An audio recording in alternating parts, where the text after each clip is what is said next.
Welcome to the B.E.S.T Self Podcast. Today we got Ashlee Fay Branstetter in the house. Man, I'm excited to talk to her. She is a boulder-slaying Coloradan, inspirational speaker, best-selling author, and co-visionary of the incredible Embrace Your Ambition movement. So jacked to have you here, friend. Oh my gosh, thank you so much. I'm excited to be here. I love doing podcasts. I love doing interviews. So I'm excited. You have an incredible story. One of the things that I love about you, there's many things to love about you, but I love, you really are, and I mean this in the most sincere compliment type way. I love that you really are, you're really just a normal peep. Like you have a normal peep storyline. A lot of times people, they're incredible. They're having incredible success and all that stuff. But I can relate to you in that, early on, you felt inferior. You felt like you weren't good enough. I've heard you talk about like when you were young, like in the high school type days. If you were to go back and talk to that person X amount of years ago, because there's tons of people that on here listening that struggle with some of the same stuff. What would you say to that Ashlee Fay back then? What would you say to her that could comfort her or let her know that everything's going to be okay? Man, I was so blessed to have a mom that cared and loved me and just knew how to keep me going, because being bullied the way that I was, there were so many times that I'm like, why am I here? Like this, I thought whenever I was really young that I had a light because my mom instilled that in me, and then hitting high school and realizing that I didn't, to their standards was really tough. And my mom used to tell me, you're meant for more. You are meant for more. And you have to believe me in that, Ashlee. And, we came from a small town. And so she would say, you're just bigger than this small town and people aren't going to understand you. And I held that to heart every single time that, I went through the bullying. I held that to heart as one day I'm going to be meant for more, one day I'm going to get there. But my family watched my light dim so much. And I turned into a lot of the things that people were saying about me, because why not? If they were calling me a slut, I'd be a slut, and so I turned into that. And that was a hard time to go through. But looking back, what I would tell that girl is that she really, truly is meant for more. And that every single thing she's going through right now will become a story for her. And that story will help change others' stories and help others have breakthroughs. And so there's these struggles that we have to go through to get us to who we are made to be. Right. And so I would just constantly instill in myself that struggle will be someone else's breakthrough. And that's what it's been about the whole time. Is just, I love that you've called me, like a normal peep, because I tell people, like, my favorite thing is that people, especially women, can see themselves in me, because I'm just a real person and I've gone through these things, and I use those things to share with other people. I'm open about it. And had I not been through that, my story would be so different. And so I'm grateful I went through it. It was hard as hell at the time. But that struggle has been a story for me that I can share and relate to people. Man, I relate to that so much, because I'm a pretty confident guy, really outgoing, personable, those kind of things, but I wasn't always that guy. I mean, I would get so nervous, not because I wasn't good at something. I would be always worried about letting people down, or maybe people tearing me down. I would blow chunks because I'd be so nervous. I didn't bet on me for the longest time. I did not bet on me, not because I couldn't, but because I was afraid of essentially others. So I get all that. Yeah, you had been a self-admitted. You admitted that you had been you'd kind of been a quitter at one point. Yeah. What were the biggest disruptors, would you say, in regards to your mentality? Because right now you are slaying it. I mean, I'm so happy for you, because just knowing your backlog and knowing where you're at right now, I mean, you're on stages everywhere. You got your massive event that you have annually in Denver. and you've got your coaching, and you've got a phenomenal family with incredible kids. Everything is just, I'm just so happy for you. But there's been disruptors in there. What were some of the biggest disruptors when you finally decided, you know what, I'm going to start betting on me, I'm going to start investing in me? What were some of the biggest disruptors, or still disrupting in that road?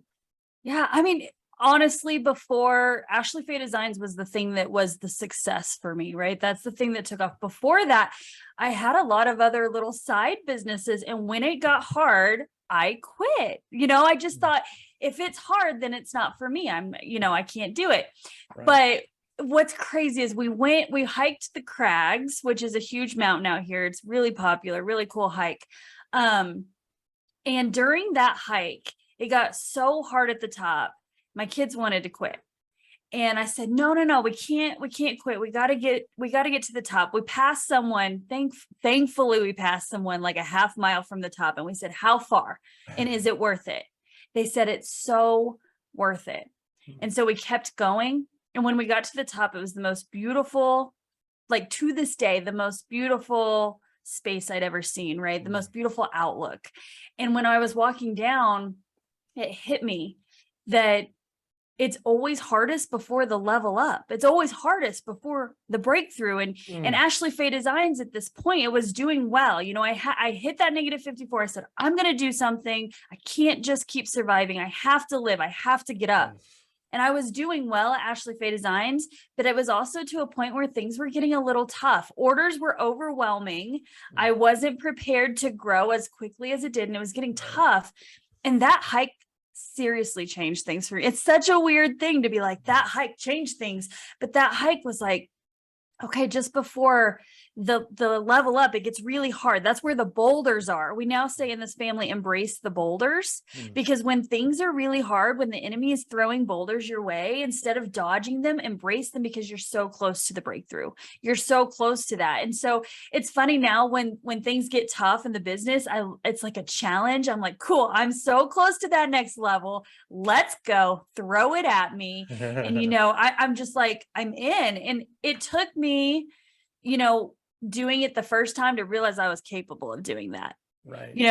And saying, oh my gosh, I can actually do something. I used to be so indecisive because I didn't want to make the wrong decision. And indecisive is still a decision, y'all.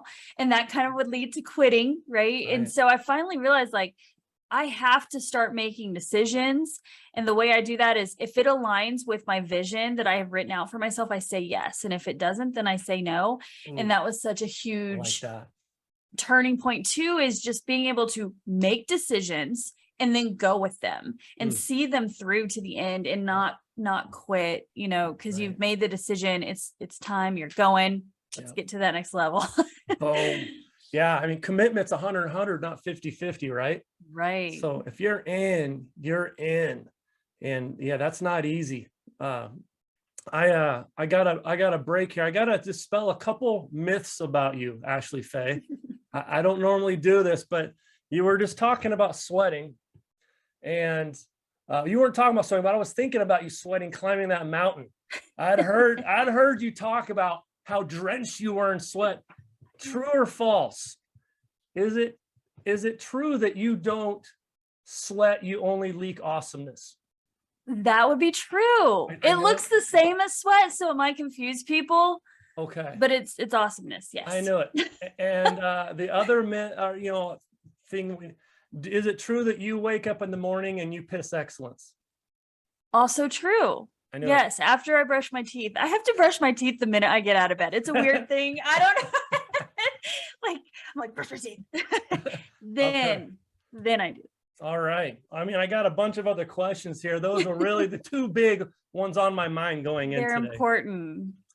No, but on the topic of like just stress in general, because we both operate stuff and it can be stressful.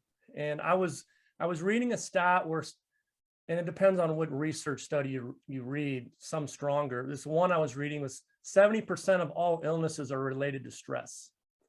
And I was thinking about that when I was thinking about, I believe it was your Dallas event where your car had gotten broken into. I don't know if it was, I think it was that event. Oklahoma City. Okay, Yeah. Oklahoma City. There you go. Yeah, Yeah, the one you're after getting ready to go Dallas. talk at this event and your car gets broken into, glass shattered, all this stuff, and you've got to go speak to people. Mhm. There's a lot of preparation and tiring and grinding that goes into an event to begin with. Then you throw on top of it, your car just got broken into and you have to find a way to the event. How do you, what does your daily look like when you're getting ready for some sort of big of event or something gets thrown at you that you couldn't have possibly foreseen happening? How do you cope with that? Like, how do you adapt and improvise and overcome something like that, sister? You know, it's crazy because that happened. My husband came upstairs. He's like, our car got broken into. We don't have windows. Like the windows were smashed out, you know? And I was like, okay, I'll call Marcus and have him come pick me up. And I was like, calm, you know, he's like, that was crazy that you were that calm. But in reality, if the enemy's not showing up, I'd be nervous because I truly feel like we are on to something really big and really special. I mean, every single time that we've done an event, lives have been changed 100%. Also, something bad has happened before every event. Before Dallas, my 4-year-old was so sick. Right. I mean, so sick. Right.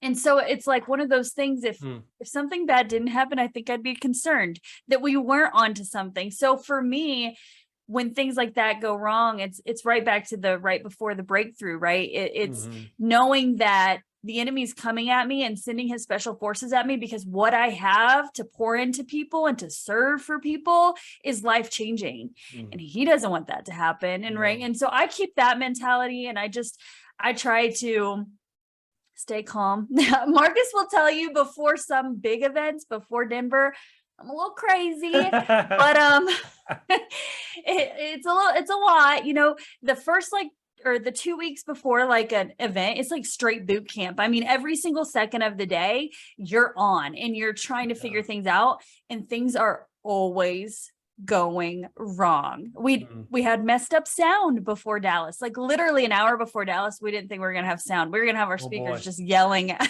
into the crowd.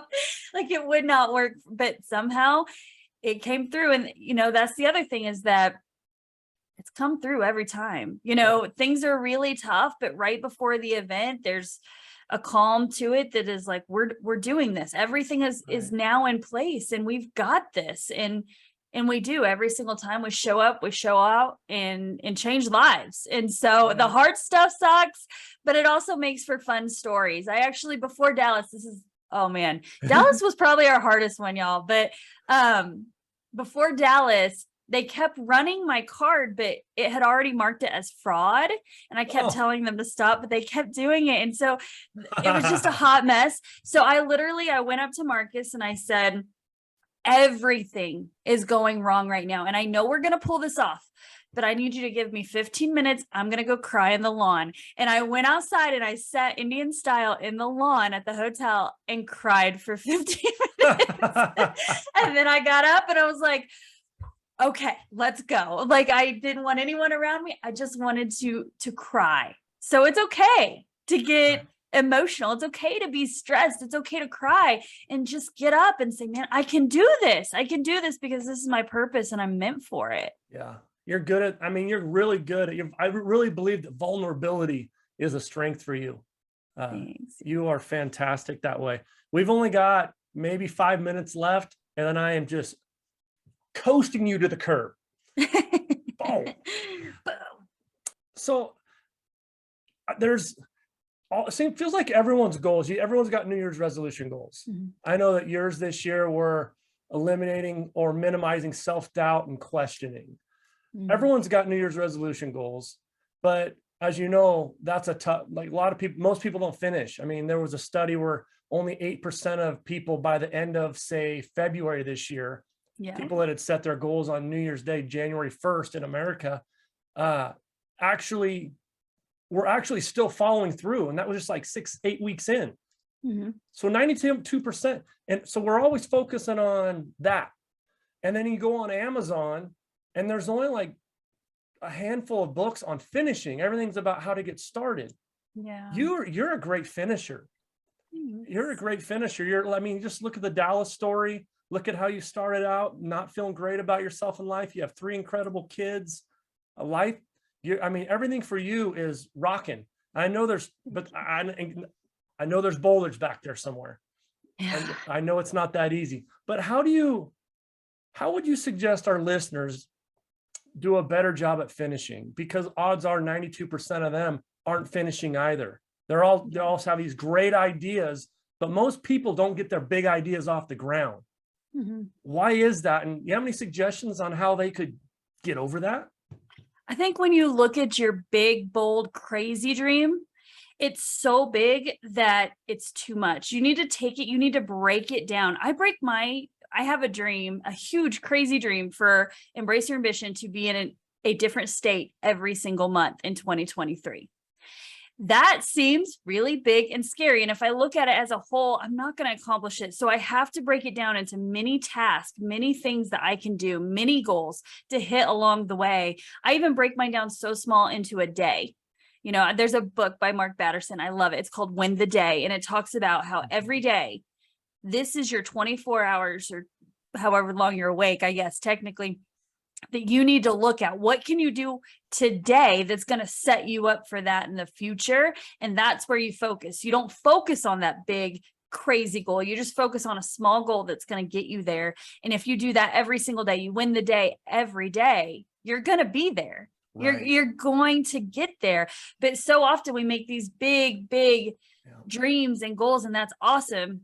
Like go big or go home, right? But you need to break them down, get them into sizes that are manageable, that aren't so scary. And like I said, winning the day for me, I live day by day. Whatever happened yesterday is the past, and tomorrow, that's not even for me to worry about. What I'm doing today is all I focus on, and how is that going to propel me to the next season of life? Oh, that's awesome. So good. Yeah, success isn't the end of the road. Success is the road, right? Right. That's good. So, hey, we're winding down, but before we kick you loose, what are some of the things that you're really excited about? I know you got you got a few things that are still kind of in the works, and I love, man, if I'm in one of those states, I'm hoping I get an invite to hang out with the cool kids. What are some things you're looking forward to? I know you got a big mastermind coming up on August 1st. Yes. Yeah. You want to tell us about that? Yeah. So that's our action plan.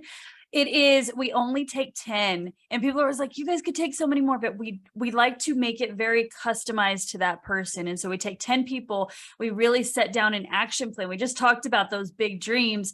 We take it down, we break it into a 3-month program. And we say, at the end of this 3 months, where do you want to be? What are your intentions? What does it look like for you?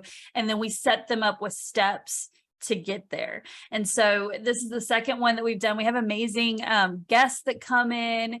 We, do multiple Zoom calls every month. We work a little one-on-one. It's a great program. And what's even cooler, I always forget this. Every single person gets a chapter in our compilation book. They'll become a best-selling author. Marcus is amazing at doing that. And also for this one, we are going to invite you to Denver, which is our big conference every single year in June, and you get a speaking segment. It's a lightning round speaking segment. So we're going to help you craft that speech, and you get to be on stage in Denver, which is super cool. And we're going to curate photos and get them headshots, all kinds of really cool things. So it's awesome. Man, that sounds, well, you got the juice, girlfriend. I could hit repeat on this every day, 24/7, get me some Ashlee Fay in my diet. So thank you. Everyone needs a little Ashlee Fay. Who doesn't need a little some of that? Yeah. Vitamins A, F. Right. Yeah. You've got 30 to 45 seconds, sister. 30 to 45 seconds at the time of this recording. We've got 64 countries tuning in. 30 to 45 seconds to talk to them. How can they create the best version of themselves today? You have got to stop thinking it's someone else. The dream on your heart, it's for you. It was given to you. You are meant for it. So stop thinking you're not the person for the job. Believe this is your moment. This is your time. It's time to embrace your ambition and become the best version of yourself.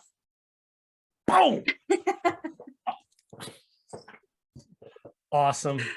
Hey, well, I know that you are really busy and you're kind of a cool cat, so you get tugged in a lot of different directions. So I really appreciate you hanging out with us and giving us some nuggets that we can chew on and kind of inch towards our desired identity. Thank you so much. Thank you for having me. I enjoyed it. You bet. Make it a great day.